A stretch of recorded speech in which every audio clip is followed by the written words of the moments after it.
যুব বিষয়ক ক্রীড়া দপ্তরের উদ্যোগে রাজধানীর শহীদ ভগৎ সিং যুব আবাসীয় ভোলাগিরির মাঠে অনুষ্ঠিত হলো অফিসার, সিনিয়র সারের শিক্ষক ও জুনিয়র সারের শিক্ষকদের নিয়ে এক প্রশিক্ষণ শিবির।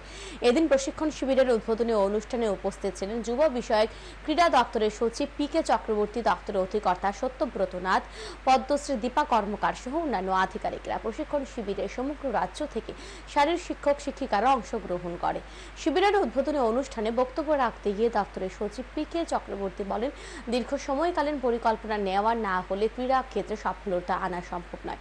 তাই ছেলে মেয়েদের ছোটবেলা থেকে প্রশিক্ষণ দিতে হবে। অভিভাবকদের বুঝিয়ে ছেলে মেয়েদের প্রশিক্ষণ শিবিরে নিয়ে আসতে হবে। প্রয়োজনে কোনো প্রকল্প লাগু করতে হবে। দপ্তর বিষয়টি গুরুত্ব দিয়ে দেখবে। ছোটবেলা থেকেই যদি ধরে আনা যায়, পার্সুয়েশন করে প্যারেন্টসদেরকে বুঝিয়ে ছেলে মেয়েদেরকে আনা যায়, যাদের মধ্যে আপনারা দেখছেন ট্যালেন্ট আছে, এর যদি আমাদের কোনো স্কিম করতে হয়, আমরা অবশ্যই সেখানে স্কিম করব দপ্তরে, যাতে মানে কম বয়স থেকেই যাতে আমরা সেখানে ছেলে মেয়েদেরকে গঠন করার আমরা দায়িত্ব নিই।